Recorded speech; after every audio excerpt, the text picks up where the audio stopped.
جنہوں نے حوض علم قم کی بنیاد رکھی ہے، انہوں نے اس واقعے کو نقل کیا کہ سامرے میں بغداد میں ایک شخص تھا، وہ حاضرات ارواح کا عمل کرتا تھا، یعنی روحوں کو بلانے کا عمل کرتا تھا، حاضرات ارواح کا عمل کرتا تھا.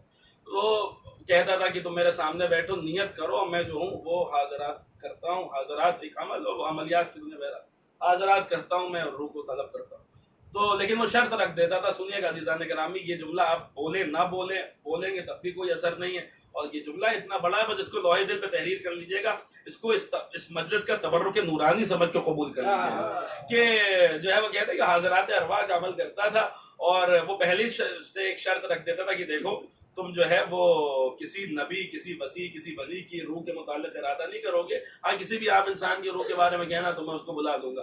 تو اب وہ حاضرات ارواح ایک شخص جو ہے وہ امتحان لینے کے لیے اس کے سامنے بیٹھا، اور اس نے کہا کہ ٹھیک ہے میں نیت کرتا ہوں، آپ بلائیے. ان کا ٹھیک ہے. اب انہوں نے دل کے ارادے میں ہمارے 12 ائمہ میں سے ایک امام کا تصور کیا. اب سنیے گا عزیزان گرامی، واقعے میں ہے تو ایسا پہلو، لیکن میرا جو نتیجہ ہے وہ اتنا خوبصورت ہے کہ میں آپ کی خدمت میں عرض کر رہا ہوں. جیسے ہی ہمارے ائمہ میں سے ایک امام کا تصور کیا، آیت اللہ نائینی جو ہے وہ روایت بیان کرتے ہیں کہ ادھر اس کا دل میں یہ ارادہ کرنا تھا، وہ جو سامنے والا تھا اس کا بدن لرزنے لگا، اس کا بدن کانپنے لگا، اس کا چہرہ متغیر ہو گیا. اس نے ایک جملہ کہا، وہ جملہ لوہے دل پہ لکھیے گا. اس نے کہا لقد طلبت منی احزار روح رجل یتمنى سلیمان ابن داؤد ان یکتحل بتراب نعلہ. ارے تجھے شرم نہیں آتی؟ تو اس کے متعلق مجھ سے سوال کر رہا ہے کہ اگر سلیمان ابن داؤد کو اس کے قدم کی خاک مل جاتی تو سلیمان اسے اپنی آنکھوں کا سرما بنا لیتے. ایک صلوات پڑھیے بر محمد و آل محمد. اس سے بہتر ایک اور صلوات پڑھے بلند آواز سے.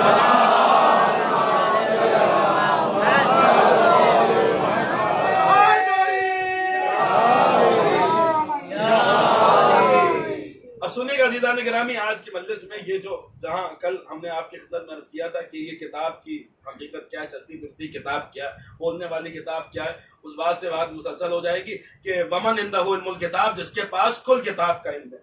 دیکھیے ہر کتاب جو بھی کتاب دنیا میں لکھی جاتی ہے، آپ دیکھیے موٹی سے موٹی آپ کتاب اٹھا کے دیکھ لیجیے، زخیم آپ جو ہے وہ کتابیں اٹھا کے دیکھ لیجیے. ہر کتاب سے پہلے اگر آپ کو کوئی کتاب دے دی جائے، اور دیکھیں کتنا گہرا رشتہ ہے اس گھرانے میں اور قرآن مجید میں، کتنا گہرا رشتہ ہے، کتنا گہرا رشتہ ہے کتاب میں اور عالم کتاب میں، کتنا گہرا رشتہ ہے. تو دیکھیے کوئی بھی کتاب اگر آپ کو دے دی جائے اور کہا جائے کہ صاحب لمحوں میں اس کتاب کو سمجھ لیجئے، اور کوئی موٹی سی کتاب آپ کے سامنے رکھ دی جائے تو آپ جو ہے اس کو سمجھ نہیں پائیں گے.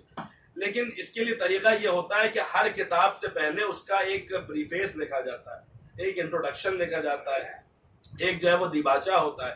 ہر کتاب سے پہلے اس کا ایک پریفیس ہوتا ہے، ایک دیباچہ ہوتا ہے، اور وہ ہوتا ہے کہ صاحب یہ جو ہے وہ اس پوری کتاب کا خلاصہ ہے. اس پوری کتاب، سنیے گا عزیزان گرامی کتنا گہرا ربط ہے کتاب میں اور عالم کتاب میں. یہ جو دیباچہ ہوتا ہے، یہ جو پیش لفظ ہوتا ہے، یہ جو فارورڈ ہوتا ہے، یہ جو پریفیس ہوتا ہے، یہ پوری کتاب کا خلاصہ ہوتا ہے کہ اگر کسی کو لمحوں میں یہ کتاب سمجھنی ہے تو وہ یہ پریفیس پڑھ لے، اسے اس کتاب کی روح سمجھ میں آ جائے گی. آپ نے کبھی بھارتیہ سمویدھان دیکھا ہے؟ مجھے نہیں پتا، یہاں پہ وکیل صاحبان تشریف فرما یعنی بیٹھے ہوئے ہیں. اگر کانسٹیٹیوشن آف انڈیا آپ اٹھا کے دیکھیں کتنی موٹی کتاب ہوتی ہے، اس کو پڑھنے والے جو ہے وہ پورا LLB کرتے ہیں، کتنے سال جو ہے اس پہ صرف کرتے ہیں. اب آپ کہیے کہ صاحب اتنی موٹی کتاب کو ہم لمحوں میں سمجھنا چاہیں تو کیسے تو آپ کیا LLB کرنے کی ضرورت ہوگا؟ نہیں. جن لوگوں نے سمویدھان لکھا ہے، جنہوں نے ہندوستان کا آئین لکھا ہے، جنہوں نے کانسٹیٹیوشن آف انڈیا لکھا ہے، انہوں نے اس کا پریامبل بھی لکھا ہے، جو 1 پیج کا ڈاکیومنٹ ہے جو کانسٹیٹیوشن سے پہلے ہے، جو وی دا پیپل آف انڈیا سے شروع ہوتا ہے، جس کو پریامبل آف دا کانسٹیٹیوشن کہتے ہیں. اس کا ایک دیباچہ بھی لکھا ہے ہمارے آئین کا، ہندوستانی آئین کا. وہ کیوں لکھا گیا ہے؟ وہ اسی لیے لکھا گیا ہے تاکہ اگر کوئی اس کو سمجھ لے تو پوری اتنی موٹی کتاب کی روح کو سمجھ جائے گا، اس کے خلاصے کو سمجھ جائے گا. اب سنیے گا عزیزان گرامی، قرآن مجید کی روح کیا ہے، اس کتاب کی روح کیا ہے. اللہ نے جو کتاب بھیجی جو 114 سورتوں پہ مشتمل تھی، جو 6000 سے زائد آیتوں پہ مشتمل تھی، اس پوری کتاب کو اگر کوئی لمحوں میں سمجھنا چاہے تو کیا سمجھا جا سکتا ہے؟ آواز آئیں گی ہاں، جس اللہ نے کتاب کو بھیجا ہے اسی اللہ نے اس کتاب کے دیباچے کو بھی نازل کیا ہے، اس کتاب کے پیش لفظ کو بھی نازل کیا ہے کہ اگر تم اس کو سمجھ لو گے تو تمہیں اس موٹی کتاب کی، اس ضخیم کتاب کی 6 سے زائد آیتوں کی تمہیں روح سمجھ میں آ جائے گی، خلاصہ سمجھ میں آ جائے گا، جسٹ سمجھ میں آ جائے گا۔ وہ پریفیس کیا ہے، وہ دیباچہ کیا ہے؟ وہ دیباچہ جس اللہ نے کتاب کو نازل کیا ہے اسی اللہ نے اس دیباچے کو بھی نازل کیا ہے، اور اس دیباچے کا نام ہے سورہ الحمد۔ یعنی پورے قرآن کی روح سے سبع مثانی کہا گیا، یہ قرآن حکیم کے برابر کہا گیا۔ کیوں کہا گیا؟ کہ پورے قرآن کی روح اس ایک سورے میں ہے۔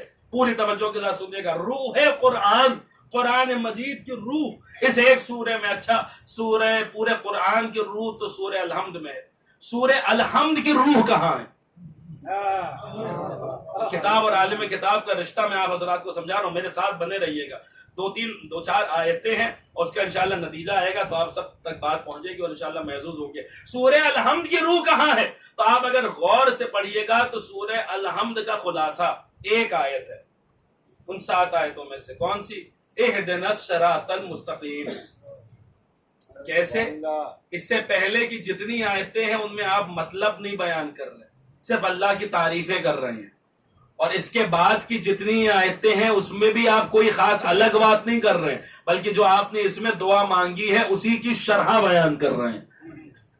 پوری توجہ کے ساتھ سنیے گا، اہدنا الصراط المستقیم سے پہلے جتنی آیتیں ہیں آپ خدا بند عالم سے اپنا کوئی اصل مطلب پہ نہیں آئے، اس کی تعریفیں بیان کر رہے ہیں۔ اس کے بعد جتنی آیتیں اس میں اسی بات کی آپ شرح کر رہے ہیں۔ کون سا راستہ؟ وہ راستہ صراط الذین انعمت علیہم کا راستہ جن پر تو نے نعمتوں کو نازل کیا، غیر المغضوب علیہم ولا الضالین، نہ کہ ان کا راستہ جن پر تیرا غضب نازل ہوا اور جو گمراہ ہو گئے۔ یعنی اہدنا الصراط المستقیم سورہ الحمد کی روح ہے۔ ایک نتیجہ میں آپ حضرات کی خدمت میں عرض کرنے جا رہا ہوں کہ بات پہنچ گئی تو دعاؤں سے نوازیے گا۔ پورے قرآن کی روح سورہ الحمد ہے، سورہ الحمد کی روح اہدنا الصراط المستقیم ہے۔ یعنی یہ جو اہدنا الصراط المستقیم ہے یہ در حقیقت قرآن کی چابی ہے۔ اگر یہ کھل گئی تو پورا قرآن سمجھ میں آ جائے گا، قرآن کی روح سمجھ میں آ جائے گی، قرآن کا خلاصہ سمجھ میں آ جائے گا۔ عزیزان گرامی، بڑا اختلاف ہے اس کے ترجمے میں، اس لیے میں ترجمہ ہی نہیں پڑھ رہا کیونکہ آپ سب اس کا ترجمہ جانتے ہیں۔ بہرحال عزیزان گرامی قدر، ذرا قرآن ہی سے پوچھئے کہ صراط مستقیم کیا ہے، قرآن سے پوچھئے تاکہ سمجھ میں آ جائے کہ قرآن کی روح کیا ہے اور ہمیں سمجھ میں آ جائے کہ کتاب اور عالم کتاب کا رشتہ کیا ہے۔ یہ اہدنا الصراط المستقیم، اب 2-3 آیتیں ہیں، ایک سلسلہ ہے، میرے ساتھ بنے رہیے گا، انشاءاللہ نتیجہ آئے گا تو دعاؤں سے نوازیے گا۔ ارشاد ہوتا ہے، سنیے اہدنا الصراط المستقیم کیا، قرآن ہی سے سنیے۔ میں کوئی روایت آپ کی خدمت میں عرض نہیں کر رہا ہوں کہ آپ جہاں پہ چوں چلا کی گنجائش ہو، اللہ کا کلام ہے، اللہ کی کتاب ہے، اس کا فیصلہ ہے 2-4 کی باتیں ہیں۔ جس کو قبول کرنا ہے اللہ کا کلام قبول کرنا ہے، جسے رد کرنا ہے اسے اللہ کا کلام رد کرنا پڑے گا۔ پوری توجہ کے ساتھ سنیے گا، قرآن سے پوچھے یہ صراط المستقیم کیا ہے تو ارشاد ہوتا ہے فاستمسک بالذی اوحی الیک انک علی صراط مستقیم، متمسک ہو جاؤ ایک خاص وحی سے، بے شک یہی صراط مستقیم ہے۔ یعنی کوئی وحی ہے، خاص وحی ہے جس سے تمسک کا نام صراط مستقیم ہے، جس سے لپٹ جانے کا نام صراط مستقیم ہے، جس کو پکڑ لینے کا نام مضبوطی کے ساتھ صراط مستقیم ہے۔ اہدنا الصراط المستقیم، دوسری آیت فاستمسک بالذی اوحی الیک انک علی صراط مستقیم، متمسک ہو جاؤ ایک خاص وحی سے، بے شک یہی صراط مستقیم ہے۔ اب قرآن میں ذرا وحی کا لفظ ڈھونڈیے کہاں آیا ہے تو سورہ نجم پڑھیے، ارشاد ہوتا ہے، اب یہ آیتیں محفوظ کرتے جائیے گا تاکہ کہیں سے آپ حضرات جو ہے وہ کنفیوز نہ ہو جائیں۔ اہدنا الصراط المستقیم فاستمسک بالذی اوحی الیک انک علی صراط مستقیم، متمسک ہو جاؤ ایک خاص وحی سے، بے شک یہی صراط مستقیم ہے۔ سورہ نجم میں کہتا ہے وحی کیا ہے، سورہ نجم میں کہتا ہے فاوحی الی عبدہ ما اوحی، ہم نے وحی کی اپنے بندے پر اور جو وحی کی۔ خدایا تو بات سلجھنے سے زیادہ الجھتی جا رہی ہے، پتا کیسے چلے صراط مستقیم کیا ہے۔ اب یہ ہم ڈی کوڈ کریں کہ یہ وحی کیا ہے، ہم پہلے صراط مستقیم کو ڈی کوڈ کر رہے تھے تو ہمیں ایک اشارہ ملا کہ وحی ہے، پھر جب وحی تک پہنچے تو نے کہہ دیا ہم نے وحی کی اپنے بندے پر جو وحی کی۔ یہ کیا معاملہ ہے، یہ کیا مسئلہ ہے؟ جب اپنی آواز قدرت آئے کہ ذرا غور سے پڑھو اسی آیت میں راز چھپا ہوا ہے، غور سے پڑھو تمہیں سمجھ میں آ جائے گا صراط مستقیم کیا. فَأَوْحَا إِلَىٰ عَبْدِهِ مَا أَوْحَا فَأَوْحَا إِلَىٰ، اسی لیے کہتے ہیں قرآن جو ہے وہ رٹنے کے لیے نہیں آیا ہے، غور و فکر کرنے کے لیے آیا ہے.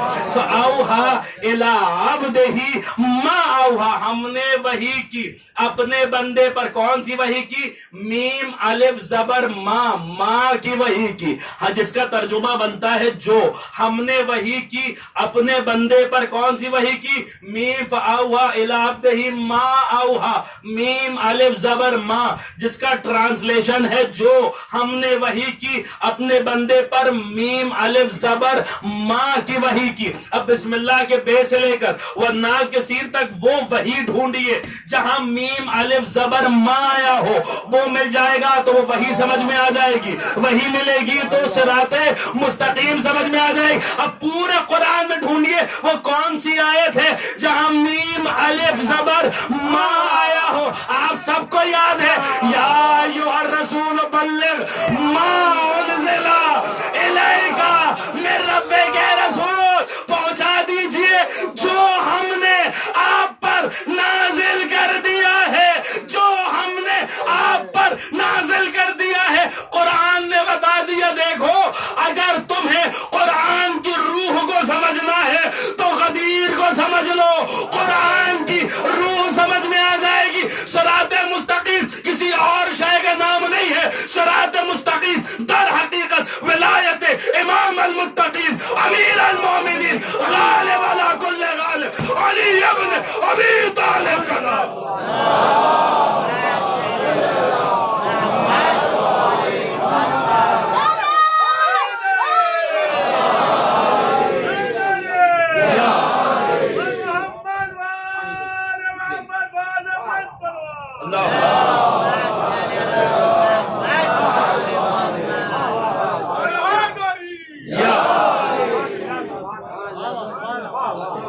یہ سمجھ میں آ جائے گی تو قرآن کی روح سمجھ میں آ جائے گی. رکیے ذرا، اسی منزل پہ رکیے. یا ایھا الرسول بلغ ما انزل الیک من ربک، پہلے نازل کر دیا ہے. آج تو صرف اعلان ہو رہا ہے. کہاں پہ بات ہوئی ہے؟ سورہ النجم میں. وَهُوَ فَأَوْحَا إِلَىٰ عَبْدِهِ مَا أَوْحَا، ہم نے وحی کی اپنے بندے پر اور جو وحی کی. سورہ النجم کی یہ آیت کس سے تعلق رکھتی ہے؟ یہ آیت تعلق رکھتی ہے معراج سے. پورا تسلسل پڑھیے آیتوں کا تو بات اور زیادہ نکھر کے سامنے آ جائے گی. پڑھیے بسم اللہ الرحمن الرحیم. وَهُوَ بِالْأُفُقِ الْأَعْلَىٰ ثُمَّ دَنَا فَتَدَلَّىٰ فَكَانَ قَابَ قَوْسَيْنِ أَوْ أَدْنَىٰ فَأَوْحَىٰ إِلَىٰ عَبْدِهِ مَا أَوْحَىٰ مَا كَذَبَ الْفُؤَادُ مَا رَأَىٰ أَفَتُمَارُونَهُ عَلَىٰ مَا يَرَىٰ وَلَقَدْ رَآهُ نَزْلَةً فِي الْأُخْرَىٰ عِندَ سِدْرَةِ الْمُنتَهَىٰ عِندَهَا جَنَّةُ الْمَأْوَىٰ إِذْ يَغْشَى السِّدْرَةَ مَا يَغْشَىٰ لَقَدْ رَأَىٰ مِنْ آيَاتِ رَبِّهِ الْكُبْرَىٰ. کیا ہوا تھا وہاں پہ؟ صرف وحی نہیں ہوئی تھی اس پیغام کے متعلق، کچھ اور بھی ہوا تھا. پوری آیتیں پڑھیے تو پوری بات سمجھ میں آ جائے گی. تسلسل کے ساتھ سورہ مبارک النجم قرآن مجید اللہ کا کلام ہے، اللہ کی کتاب ہے، اللہ ہی کی باتیں. وَهُوَ بِالْأُفُقِ الْأَعْلَىٰ، جب حبیب کو بلایا افق اعلیٰ پہ. ثُمَّ دَنَا فَتَدَلَّىٰ فَكَانَ قَابَ قَوْسَيْنِ أَوْ أَدْنَىٰ، اتنا فاصلہ رہ گیا، 2 کمانے یا اس سے کم کا فاصلہ رہ گیا. فَأَوْحَىٰ إِلَىٰ عَبْدِهِ مَا أَوْحَىٰ، ایسے میں ہم نے وحی کی اپنے بندے پر اور جو وحی کی. مَا كَذَبَ الْفُؤَادُ مَا رَأَىٰ، اس کے دل نے اسے جھٹلایا نہیں جو اس کی آنکھوں نے دیکھا. اس کا مطلب ہے کہ صرف وحی نہیں ہوئی ہے بلکہ معراج کے پردے میں رسول اللہ نے کچھ دیکھا بھی ہے. اللہ کی کتاب ہے، قرآن ہے. قرآن ما کذب الفؤاد ما رأى، اس کے دل نے اسے جھٹلایا نہیں جو اس کی آنکھوں نے دیکھا. یعنی معراج کے پردے میں کچھ دیکھ کر بھی آئے ہیں. کہاں دیکھا ہے؟ صرف وہیں پہ نہیں دیکھا. وَلَقَدْ رَآهُ نَزْلَةً فِي الْأُخْرَىٰ، صرف وہیں نہیں دیکھا بلکہ جب واپس آنے لگے تو پھر دیکھا. کہاں دیکھا؟ عند سدرۃ المنتہا، ارے سدرۃ المنتہا کے پاس دیکھا. عندہا جنت المأویٰ، وہی سدرہ جو جنت المأویٰ کے پاس ہے. اذ یغشی السدرۃ ما یغشی، جب سدرہ پہ کچھ چھانے لگا اور اور جو چاہ رہا تھا مارے لہا. آخر دیکھا تو کیا دیکھا؟ وہاں پہ دیکھا، واپسی پہ دیکھا، جنت الماوا پہ دیکھا، سدرۃ المنتہا پہ دیکھا، کئی جگہوں پہ دیکھا، کئی مقامات پہ دیکھا، مگر کیا دیکھا؟ آواز آئی لقد رایا من آیات ربہ الکبریٰ. میرے حبیب نے معراج کے پردے میں اسے دیکھا ہے جو اللہ کی سب سے بڑی نشانی ہے. میرے حبیب نے معراج لقد رایا من آیات ربہ الکبریٰ جو اللہ کی سب سے بڑی نشانیوں میں سے ہے. لقد رایا من آیات، ایک موقع پہ نہیں دیکھا، وہاں پہ بھی دیکھا، واپسی پہ بھی دیکھا، جنت الماوا پہ بھی دیکھا، سدرۃ المنتہا پہ بھی دیکھا، کئی جگہ پہ دیکھا، کئی مقامات پہ دیکھا. اب میں کہاں تک پڑھتا رہوں کہ کسے دیکھا؟ اردو میں مجلس ہو رہی ہے اور میں لکھنؤ سے آیا ہوں. خدائے سخن میر علی صلی اللہ مقامہ کے لفظوں میں سن لیجئے کہ کسے دیکھا اور کہاں دیکھا. کہتے سحر ہوئی شب معراج کی تو لوگوں نے جمال پاک رخ سید البشر دیکھا. کہا غلاموں نے ہم سے بھی کیجئے ارشاد جو کچھ حضور نے یا شاہ عرش پر دیکھا. ارے گوہر فشاں ہوئے لالے لبے رسول کریم، عجیب مرتبہ حیدر کا عرش پر دیکھا. ارے ولی کی صدا تھی، جہاں پہنچے علی نظر آئے جدھر دیر.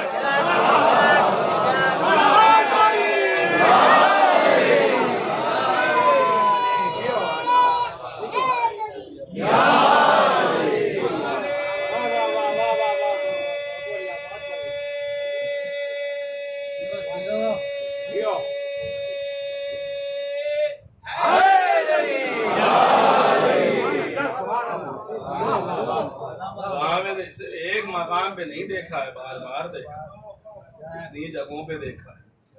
کہاں دکھلا؟ صرف بتایا نہیں ہے بلکہ دکھلایا بھی ہے. جو کام رسول نے ہمارے ساتھ یہاں غدیر میں کیا ہے وہی کام وہاں ان کے ساتھ بھی ہوا تھا. صرف بتایا نہیں گیا تھا، دکھلایا بھی گیا تھا. جو ہمارے ساتھ ہوا تھا کہ صرف بتایا نہیں گیا ہے کہ علی مولا ہے، علی مولا دکھلایا بھی گیا ہے. عزیزان کرام قدر، یا سنیے گا، یہ قرآن مجید کی روح ہے جس کے متعلق آپ اچھا دیکھیے یہاں پہ جو معراج پہ بات ہوئی. اچھا میں یہ بھی اپنی طرف سے نہیں کہہ رہا، ایک سے زائد مرتبہ رسول اللہ کو معراج ہوئی، اور اس کے سلسلے میں ہمارے اور آپ کے چھٹے امام جعفر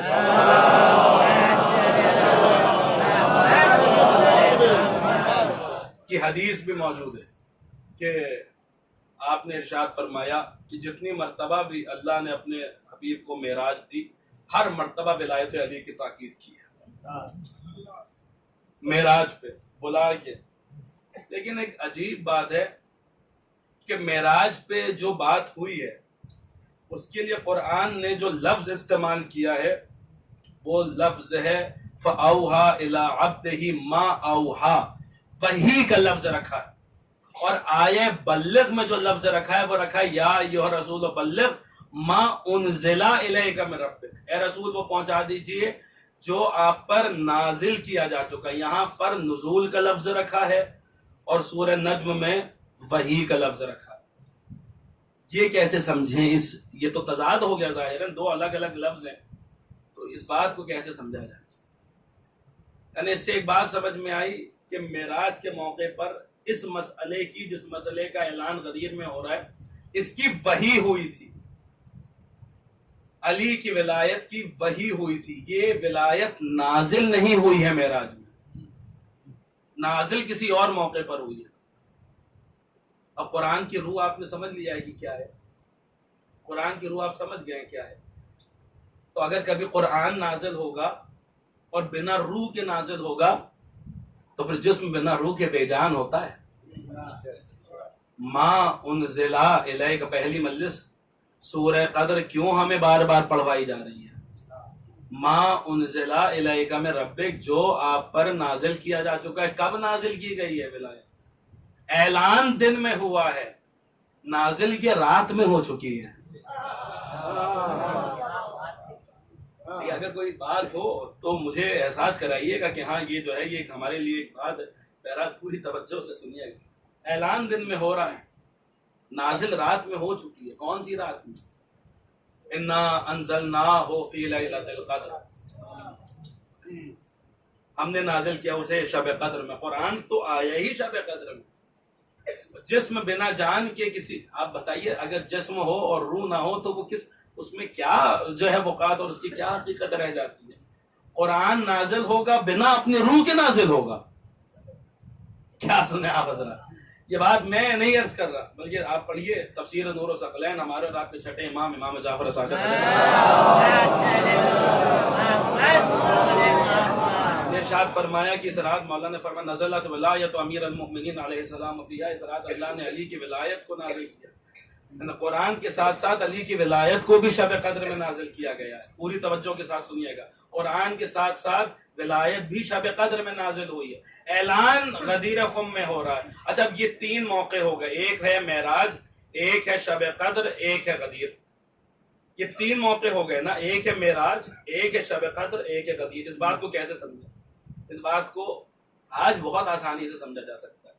جو کارپوریٹ لائف میں جو لوگ ہیں، جو لوگ بڑی بڑی جو ہے وہ کمپنیز میں جاب کرتے ہیں، وہ اس بات کو جو ہے وہ محسوس کر پائیں گے. مہدی بھائی میری تائید کیجیے گا کہ اگر کسی بڑی فرم میں، کسی بڑی کمپنی میں کوئی بڑا ڈیسیژن لینا ہو، کوئی بڑی تبدیلی کرنا ہو، کوئی بڑا فیصلہ لینا ہو، تو کیا اچانک سے آپ آفس پہنچتے ہیں، وہاں نوٹس لگا ہوا دیکھتے ہیں کہ صاحب آج سے جو ہے وہ یہ چینجز کر دیے گئے، یہ تبدیلی، ایسا ہوتا ہے کیا؟ ایسا نہیں ہوتا. پہلے کیا ہوتا ہے؟ پہلے جو کمپنی کا سی ای او ہوتا ہے وہ کمپنی کے بورڈ آف ڈائریکٹرز وغیرہ کو بلاتا ہے اور ان آفیشیلی ان کو بتایا جاتا ہے کہ یہ ایک بڑا چینج ہونے والا ہے. پہلے بلایا جاتا ہے اور بلایا جاتا ہے اور ان آفیشیلی بتایا جاتا ہے کہ یہ بڑی تبدیلی آنے والی ہے. پھر کیا ہوتا ہے؟ پھر اس کے بعد ایک آفیشیل نوٹیفیکیشن آتا ہے جس میں سب کو بتا دیا جاتا ہے کہ اب یہ تبدیلی آنے والی ہے. ایک ان آفیشیل نوٹیفیکیشن آتا ہے، ایک آفیشیل نوٹس آتا ہے. اس میں ایک لیز پیریڈ بتایا ہوتا ہے کہ دیکھو اگر اتنے وقت میں یہ تبدیلی تم کر پائے تو ٹھیک ہے، نہیں تو پھر تمہارے ساتھ یہ ایکشن لیا جائے گا.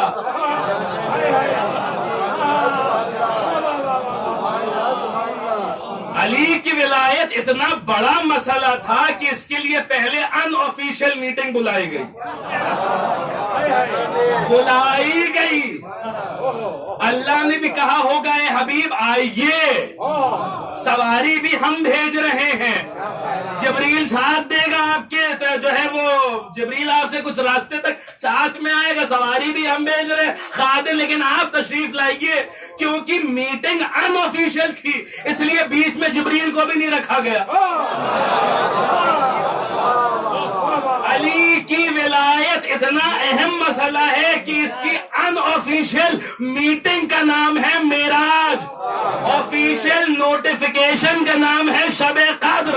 اور جب وہ آفیشیل نوٹس آ جاتا ہے تو اس میں ایک لیز پیریڈ دیا جاتا ہے، اتنے وقت میں یہ کام کر دیجیے گا، نہیں تو آپ کے ساتھ یہ ہوگا. اب سمجھ میں آیا کیوں گا وَإِن لَمْ تَفْعَلْ فَمَا بَلَّغْتَ رِسَالَتَهُ. اگر یہ نہ کیا، اگر یہ نہ کیا تو کچھ نہ کیا. تو پھر مجھے کہہ لینے دیجیے علی کی ولایت کتنا اہم مسئلہ ہے کہ اس مسئلے کی ان آفیشیل میٹنگ کا نام معراج ہے، آفیشیل نوٹیفیکیشن کا نام شب قدر ہے، اس کے لیز پیریڈ کا نام غدیر ہے.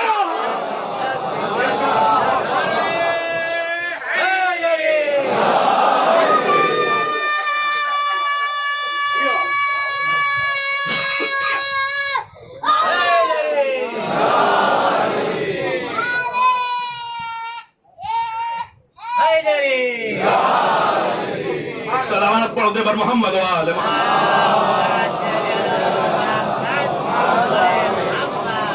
بات سمجھے یہ کتنا بڑا معاملہ تھا. اس کو یہ ہلکے میں لینے والی بات نہیں ہے. کتنا بڑا کب سے تیاریاں ہو رہی ہیں. اور علم تفعل، پھر یہاں پہ جو ہے جب لیز پیریڈ کی بات آئی تو اگر یہ نہ کیا، یہ اللہ کس سے کہہ رہا ہے؟ یہ مجھ سے کہا جا رہا ہے، آپ سے کہا جا رہا ہے. آپ قرآن پڑھ کے دیکھ لیجئے، جتنے انبیاء گزرے ہیں اللہ نے ہر نبی کو، جس نبی کو بھی آواز دی ہے اس کا نام لے کے آواز دی. سنیے گا کس سے کہا جا رہا ہے. جس نبی کو پکارا ہے اس کا نام لے کے پکارا ہے. پورا قرآن آپ پڑھ لیجئے، کس سے کہا جا رہا؟ ہر نبی کو اس کا نام لے کے پکارا گیا. مثال کے طور پہ جب آدم کی بات آئی تو کہا یا آدم اس کو ننتا وزوجک الجنہ، یا آدم آپ اور آپ کی زوجہ جنت میں سکونت پذیر ہو جائیے. نوح کی باری آئی تو کہا یا نوح انہ لیس من اہلک، جب بیٹے نے نافرمانی کی اے نوح یہ بیٹا یہ آپ کے اہل سے نہیں ہے. ابراہیم کی بات آئی تو قرآن نے کہا وَنَادَيْنَاهُ أَن يَا ابراہیم، اور جب ہم نے اسے ندا دی اے ابراہیم، یعنی یا ابراہیم قرآن میں موجود ہے. موسیٰ کی باری آئی تو قرآن نے کہا یا موسیٰ انی انا اللہ رب العالمین، اے موسیٰ میں اللہ ہوں، عالمین کا رب ہوں. اسی طریقے سے یحییٰ کی باری آئے تو کہا یا یحییٰ خذ الکتاب بقوہ، اے یحییٰ کتاب کو مضبوطی کے ساتھ تھام لیجئے. عزیزان گرامی، جس نبی کو بھی قرآن نے آواز دی ہے، جس نبی کو بھی اللہ نے پکارا ہے، اس کا نام لے کے پکارا ہے. آدم سے لے کر عیسیٰ تک جس نبی کو اللہ نے پکارا ہے اس کا نام لے کے پکارا ہے. جس نبی کو آواز دی ہے اس کو نام لے کے آواز دی ہے. یا آدم بھی قرآن میں موجود ہے، یا نوح بھی قرآن میں موجود ہے، یا موسیٰ بھی قرآن میں موجود ہے، یا ابراہیم بھی قرآن میں موجود ہے، یا زکریا بھی قرآن، یا یحییٰ بھی قرآن میں موجود ہے، یا عیسیٰ بھی قرآن میں موجود ہے. آپ غور فرمائیے، رک کے ہی جملہ عرض کرتا چلوں، جو لوگ قرآن سے، میں ابھی آ رہا ہوں پلٹ کے اسی بات پر، لیکن ایک جملہ سنتے چلیے، جو لوگ قرآن سے یا آدم بھی پڑھتے ہیں، یا آدم اس کو ننتا وزوجک الجنہ، جو لوگ قرآن سے یا نوح پڑھتے ہیں، یا نوح انہ لیس من اہلک، جو لوگ قرآن سے یا موسیٰ پڑھتے ہیں، یا موسیٰ انی انا اللہ رب العالمین، جو لوگ قرآن سے یا ابراہیم پڑھتے ہیں وَنَادَيْنَاهُ أَن يَا ابراہیم، جو لوگ قرآن سے یا یحییٰ پڑھتے ہیں یا یحییٰ خذ الکتاب بقوہ، جو لوگ قرآن سے یا آدم پڑھتے ہیں، یا نوح پڑھتے ہیں، یا ابراہیم پڑھتے ہیں، یا موسیٰ پڑھتے ہیں، یا یحییٰ پڑھتے ہیں، وہ لوگ ہم سے پوچھتے ہیں آپ یا علی کیوں کہتے ہیں؟ وہ لوگ ہم سے پوچھتے ہیں آپ یا علی کیوں کہتے ہیں، جبکہ حقیقت تو یہ ہے کہ آدم کو توبہ سکھانے والا علی، نوح کا سفینہ پار لگانے والا علی، ابراہیم سے تو ابراہیم کے لیے آتش نمرود کو زار بنانے والا علی، موسیٰ کے لیے طور پہ باتیں کرنے والا علی. عزیزان گرامی دیکھیں، پھر بہرحال خدائے سخن تو خدائے سخن ہے، میر انیس تو میر انیس ہے، انہی کے چھوٹے بھائی میر صلی اللہ مقامہ نے اسی بات کو نظم کیا. وہ ایک بند یاد آ گیا مرثیے کا. بہرحال یہ جو مرثیے ہیں یہ ہماری وراثت ہے، انیس و کبیر ہماری وراثت ہے. ہم جو ہے اپنے چھوٹے بھائیوں تک اس وراثت کو نہیں پہنچائیں گے تو پھر کون پہنچائے گا؟ کتنی خدمات ہیں ان کی انیس و کبیر کی. میر انیس صلی اللہ مقامہ کے چھوٹے بھائی میروں سن کے مرثیے کا ایک بند سنیے، یعنی یا علی کیا کہتے ہیں، اس نام نے یوسف کو اسی نام نے زندان سے چھڑایا. میر انیس خدائے سخن ان کے خاندان سے یہ مصرے آ رہے ہیں. یوسف کو اسی نام نے زندان سے چھڑایا، یعقوب کو بچھڑے ہوئے بیٹے سے ملایا، اس نام نے فرعون سے موسیٰ کو بچایا اور بحر خلیل آگ کو گلزار بنایا. ارے جز نام علی فائدہ کس کام نے بخشا؟ ارے ایوب کو بھی صبر اسی نام نے بخشا.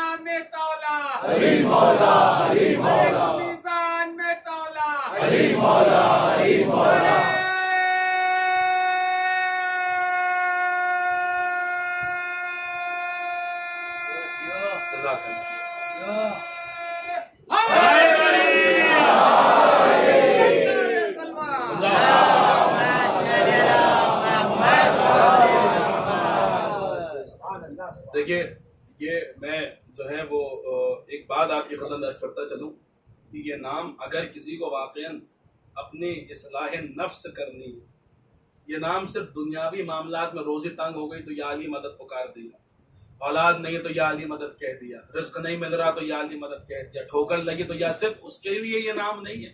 اگر کسی کو اپنی اصلاح نفس کرنی ہے، تزکیہ نفس کرنا ہے، گناہوں سے بچنا ہے، غیبت سے بچنا ہے تو یا علی مدد کہیے، جھوٹ سے بچنا ہے تو یا علی مدد کہیے، گانا سننے سے بچنا ہے تو یا علی مدد کہیے، گناہوں سے بچنے کے لیے یا علی مدد کہیے۔ یہ نام اکسیر اعظم ہے، یہ نام تزکیہ نفس کے لیے بہترین فارمولا ہے اور بہترین ذریعہ ہے۔ یا علی یا علی یا علی کا ورد یہ تزکیہ نفس کے لیے بہترین طریقہ ہے، بہترین راستہ ہے۔ یہ میں اپنی طرف سے نہیں کہہ رہا، اس پہ بھی میرے پاس حدیث معصوم موجود ہے، اصول کافی کتب اربع میں سے شیخ کلینی علی اللہ مقام، کتنی پرانی کتاب ہے، وہاں اس میں یہ روایت موجود ہے کہ ہمارے اور آپ کے پھر مخبر صادق امام جعفر صادق علیہ کی حدیث موجود ہے۔ اس نام کی کیا اثرات ہے سنیے۔ امام جو ہے وہ تشریف لے جا رہے تھے، اصول کافی کی روایت، امام تشریف لے جا رہے تھے کہیں، اور آپ کے ساتھ آپ کا ایک صحابی تھا، اور جب آپ جو ہے وہ اس صحابی کے گھر کے قریب پہنچے تو آپ کے صحابی جو ساتھ میں تھا اس کے بیٹے کا نام علی تھا۔ اس کے یہ طریقہ ائمہ اہل بیت نے ہمیں سکھایا ہے کہ نام ایسے ہونے چاہیے۔ امام حسین نے کہا تھا اگر 3 بیٹے کیا، اگر خدا مجھے 1000 بیٹے دیتا میں ہر بیٹے کا نام علی رکھتا۔ جب مروان نے اعتراض کیا تھا کہ جو ہے وہ آپ کو کوئی اور نام ہی نہیں مل رہا، جتنے بیٹے ہیں سب کے نام علی، تو امام حسین نے فرمایا خدا 1000 بیٹے بھی دیتا تب بھی میں اپنے ہر بیٹے کا نام علی رکھتا۔ عزیزان کرام قدر سنیے گا، تو بہرحال یہ کہ جو ہے جب گھر کے قریب آ گئے تو اس نے اپنے بیٹے کو پکارا تھا، یا حرف ندا ہے، اب وہ اپنے بیٹے کو پکار رہا ہے تو کیسے پکارے گا؟ یا علی کہہ کر ہی تو پکارے گا۔ اس نے اپنے بیٹے کو پکارا اور یا علی کہہ کے پکارا۔ اب یہ نام تو ایسا ہے کہ جب مومنین کے چہرے پہ مسکراہٹ آ جاتی ہے تو وہ تو امام المومنین ہے، ان کے چہرے پہ بھی جو تبسم آ گیا، امام نے اس وقت ایک تاریخی جملہ ارشاد فرمایا۔ سنیے گا عزیزان گرامی، امام نے ایک فیصلہ کن جملہ ارشاد فرمایا، جو میں کہہ رہا ہوں یہاں پہ میں اسی کا ذمہ دار ہوں۔ تو امام نے جو ہے ایک فیصلہ کو جملہ ارشاد فرمایا، جیسے اس نے کہا یا علی، امام ارشاد فرماتے ہیں کہ جب کوئی بندہ کہتا ہے یا محمد یا پھر کہتا ہے یا علی، تو اس کا اثر یہ ہوتا ہے کہ ابلیس کے چہرے کا گوشت گل جاتا ہے، پھر شیطان اس کے قریب نہیں آتا۔ اسی لیے میں نے کہا تھا کہ گناہوں سے بچنے کے لیے یا علی مدد جو ہے وہ ایک بہترین وظیفہ ہے۔ شیطان اس سے، یعنی ایک بات تو یہاں پہ یہ سمجھ میں آ گئی کہ یا علی مدد سے، یا علی کے نعرے سے پرابلم کس کو ہوگی؟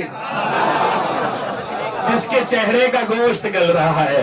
میرے مولا بڑا احسان، آپ نے چہروں سے پردے ہٹا دیے، ہمیں پتا چل گیا وہ کون ہوتے یا علی سننے کے بعد جن کے چہرے بگڑ جاتے ہیں۔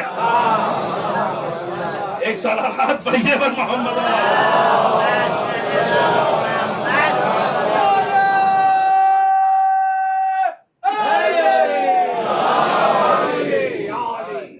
عزیزان گرامی۔ اگر میں اسی پہ بات کرتا رہا ہوں تو بہت دیر تک اس پہ اسلام کے ایسے ایسے اثرات آپ پڑھیے۔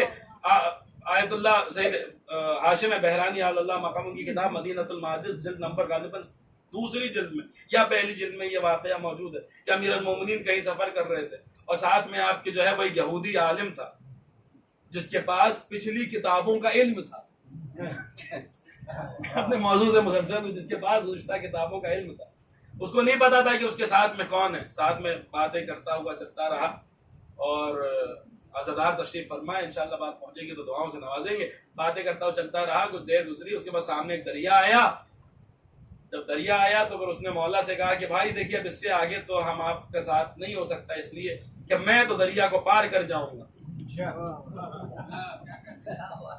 اس لیے کہ میرے پاس کچھ ہے، اگر آپ کے پاس بھی وہ ہوتا تو آپ بھی دریا کو پار کر چلے۔ خدا حافظ، بہت اچھا لگا آپ سے مل کر، انشاءاللہ پھر کبھی زندگی رہی تو ملاقات ہوگی۔ مولا بھی رک گئے، اس نے کچھ پڑھا اور پانی پہ قدم رکھا، اور پھر وہ پانی کو عبور کرتے ہوئے، پانی پہ چلتے ہوئے دوسری طرف پہنچا۔ ادھر اس نے خدا حافظی کے لیے ہاتھ اٹھایا، مولا نے اشارہ کیا رکو ہم بھی آ رہے ہیں۔ مولا نے پانی پہ قدم رکھ دیا، لیکن ایک فرق تھا، جب اس یعنی جس کے پاس توریت و انجیل کا علم تھا، جب جو ہے وہ گزشتہ توریت و زبور کا علم تھا، جب اس نے پانی پہ قدم رکھا تھا تو پانی پانی تھا، جیسے میرے مولا کے قدم پانی پہ پڑے تو پانی کے ہر قطرے نے چاہا کہ بڑھ کے علی کے قدم بوسی کر لیں. قطرے سمٹتے رہے لیکوڈ فارم سے سالڈ فارم میں ہو گیا پانی, اور میرے مولا اس کے اوپر سے گزرتے ہوئے دوسری طرف پہنچ گئے. وہ حیران پریشان, اس نے کہا آپ نے ایسا کیا پڑھا کہ آپ دریا کو عبور کر کے آ گئے؟ میرے مولا نے کہا پہلے آپ بتائیے آپ نے ایسا کیا پڑھا کہ آپ دریا سے گزر کے آ گئے؟ ان کا کہ نہیں اب آپ آ ہی گئے تو میں آپ کے سامنے کیا چھپاؤں. میں چونکہ پرانی کتابوں کا علم رکھتا ہوں, گزشتہ انبیاء کا علم رکھتا ہوں, میں نے پڑھا ہے کہ آخری زمانے میں ایک نبی آنے والا ہے. میں نے پڑھا ہے کہ اس کا ایک وسیع ہوگا جس کا نام ایلیا ہوگا, اس کے نام میں بڑی تاثیر ہوگی. میں نے کچھ نہیں کیا, آخری زمانے کے وسیع کا, آخری زمانے کے نبی کے وسیع کا نام لیا اور دریا پر سے گزرتا ہوا اس طرف آ گئے. آپ کیا پڑھ کے آئے؟ میرے مولا نے ایک مرتبہ اس کی طرف دیکھا اور دیکھ کر کہا جس علی کو تو نے پکارا تھا وہی علی تیرے پیچھے پیچھے آ رہا.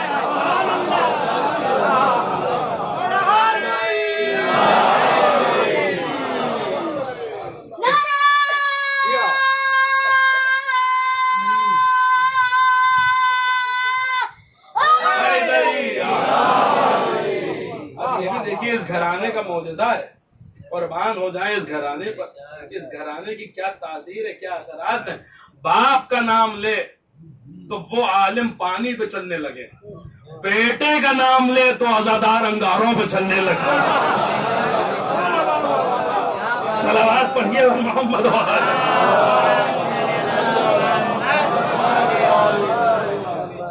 عرض یہ کر رہا تھا آپ حضرات کی خدمت میں کہ یہ گزشتہ تمام انبیاء کا نام موجود ہے. جب بھی اللہ نے جس نبی کو آواز دی اس کا نام لے کے آواز دی. کس سے کہا جا رہا ہے وَإِن لَمْ تَفْعَلْ؟ بس آخری بات ہے, گفتگو تمام, کیونکہ اب اس سے زیادہ کی گفتگو کا موقع ہے نہ محل ہے. وقت انشاءاللہ کل آگے ہم بات کریں گے, پورے جو یہ 5 دنوں کا خلاصہ ہے وہ آپ حضرات کے خدمت میں پیش کریں گے حتمی طور پہ کہ کتنا ربط ہے ان دونوں کے درمیان. عزیزان گرامی, اس سے کہا جا رہا ہے وَإِن لَمْ تَفْعَلْ. آپ سوچئے کہ آدم کا نام قرآن میں, قرآن اللہ آدم کو پکار رہا ہے تو یا آدم کہہ کے پکار رہا ہے, نوح کو پکار رہا ہے تو یا نوح کہہ کے پکار رہا ہے, ابراہیم کو پکار رہا ہے تو یا ابراہیم کہہ کے پکار رہا ہے, موسیٰ کو پکار رہا ہے تو یا موسیٰ کہہ کے پکار رہا ہے, یحییٰ کو پکار رہا ہے تو یا یحییٰ کہہ کے پکار رہا ہے. لیکن میرے نبی کی جب بات آتی ہے تو بر بنائے محبت, اتنی محبت تھی خدا میں اور اس کے حبیب میں کہ کہیں بھی پورے قرآن میں بسم اللہ کے بے سے لے کر والناس کے سین تک اللہ نے یا محمد نہیں کہا. جب کہا تو کہیں یا ایھا النبی کہا, یا ایھا رسول کہا, طٰہٰ کہا, یاسین کہا, مزمل کہا, مدثر کہا. اے ہمارے نبی, اے ہمارے رسول, اے سید و سردار, اے طیب و طاہر, اے چادر اوڑھنے والے, اے کملی اوڑھنے والے. جہاں پکارا تو ایسے نام لے کے پکارا جس نبی سے اتنی محبت تھی. اللہ جانے وہ بات کتنی وزنی ہوگی کہ اس نبی سے کہہ رہا ہے وَإِن لَمْ تَفْعَلْ فَمَا بَلَّغْتَ رِسَالَتَهُ. اگر یہ نہ کیا تو کچھ نہ کیا. صلوات پڑھے بر محمد.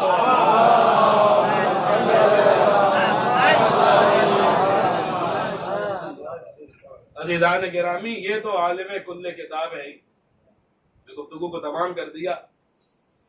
دنیا ان کا علم اور ان کی تاثیر اور ان کے اثرات جو ہے, ان کے علوم کے اثرات جاننے سے قاصر ہے, عاجز ہے.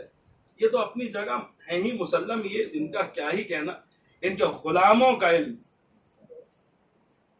ان کے غلاموں کا علم,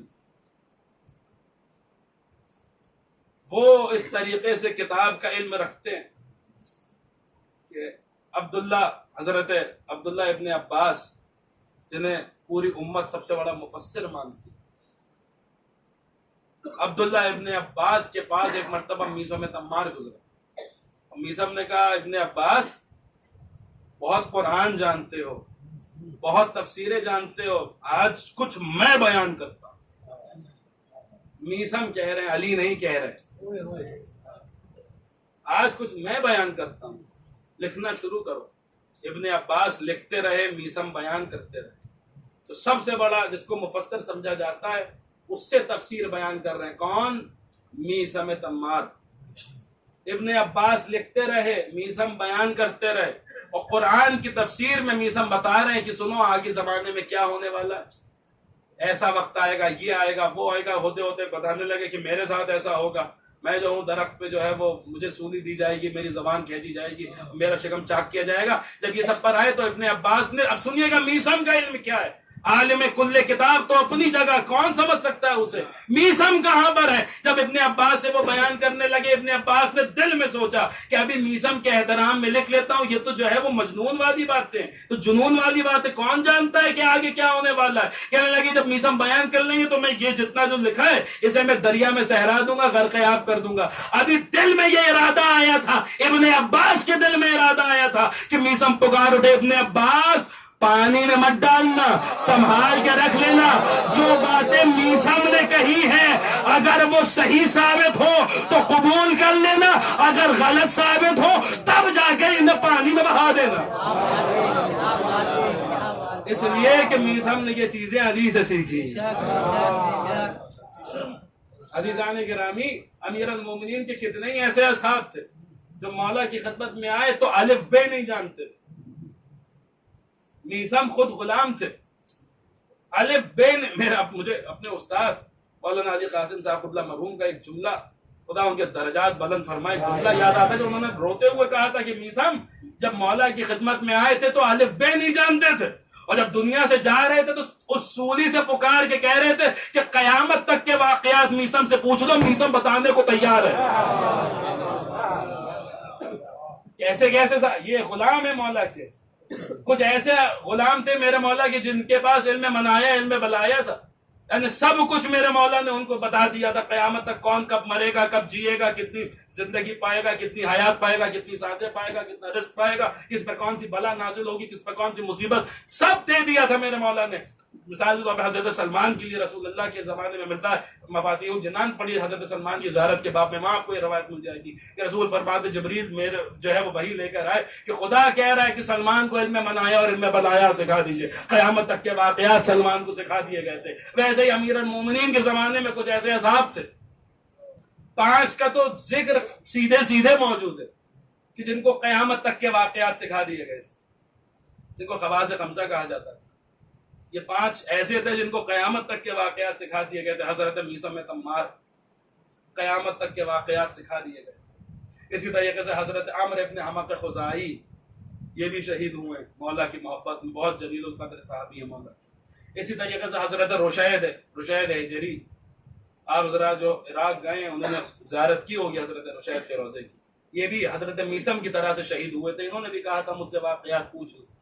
اسی طریقے سے حضرت محمد ابن ابی بکر کس مرتبے پر ہے، اسی طریقے سے 5ویں حضرت حبیب ابن مظاہر،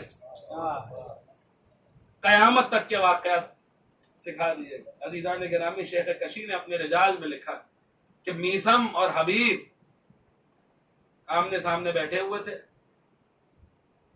میثم نے حبیب کو دیکھا اور دیکھ کے کہا کہ میں ایک ایسے شخص کو جانتا ہوں جسے فرزند رسول کی محبت میں پردیس میں قتل کیا جائے۔ حبیب نے میثم کو دیکھا اور دیکھ کر کہا میں ایک ایسے شخص کو جانتا ہوں جس کو امیر المومنین کی محبت میں سولی دی جائے گی۔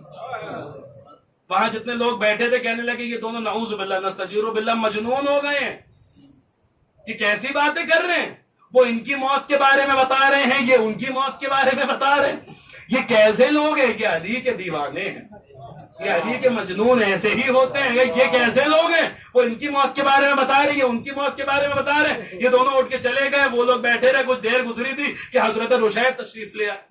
لوگوں نے کہا رشید تمہارے 2 دوست ابھی یہاں بیٹھے ہوئے تھے، ایسی عجیب و غریب باتیں کر رہے تھے، یہ تم سے کیا بیان کرے؟ رشید نے کہا کیا کہہ رہے تھے؟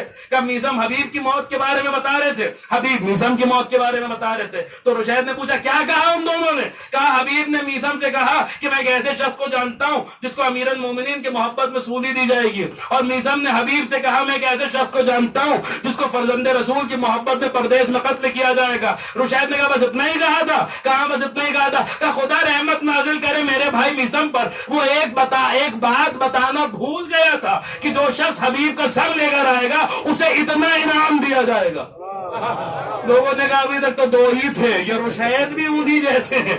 عزیزان گرامی, یہ غلاموں کا علم ہے, یہ غلاموں کا علم ہے, یہ ان کے غلاموں کا. جو عالم کل کتاب ہو اس کے بارے میں کیا ہی کہنا. نیسم نے حبیب سے بتایا تھا, میں ایک ایسے شخص کو جانتا ہوں جسے پردیس میں فرزند رسول کی محبت میں قتل کیا جائے. رشید نے اضافہ کیا, جو شخص سر لے کے آئے گا حبیب کا اسے اتنا انعام دیا جائے گا. اب بات میں سوچ کے تو کچھ اور آیا تھا مصائب کے حوالے سے, لیکن اب بات آئی گئی تو سنتے چلے. اسی حوالے سے مصائب سنتے. حبیب ابن مظاہر, میرے مولا کا وہ صحابی جو آج بھی حسین کے دربار میں دربان بن گیا. خدا ہمیں کربلا معلیٰ کی زیارت نصیب فرمائے, حبیب کے صدقے میں نصیب فرمائے. جائیے دیکھیے حبیب حسین کی دربانی کس طریقے سے کر رہے ہیں. کتنی محبت تھی حبیب کو حسین سے. کتابوں میں ملتا ہے کہ رسول اللہ حبیب سے بے پناہ محبت کرتے تھے. جب پوچھا گیا تو جواب دیا, اس لیے کہ میں نے دیکھا ہے کہ جب میرا حسین گزرتا ہے تو حبیب حسین کے پیروں کی خاک اٹھا اٹھا کے اپنے چہرے پہ ملتا.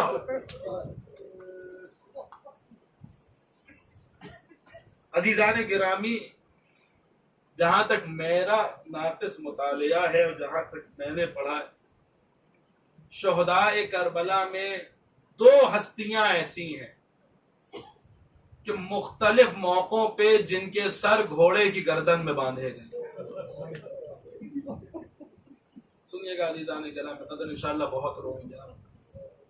2 ہستیاں ایسی ہیں, آپ جانتے ہیں. ایک تو ہمارا اور آپ کا مولا عباس, سکینہ کا چچا, زینب کی آس, ام کلثوم کی دھارس, جس کا سر کوفے کے بازار میں جب آیا تو گھوڑے کی گردن میں بندھا ہوا تھا. اب یہ بات تو میں بتا نہیں سکتا کہ گھوڑا جب چلتا ہے تو کس طریقے سے چلتا ہے. میرے آقا کا سر کتنا زخمی ہوتا ہوگا.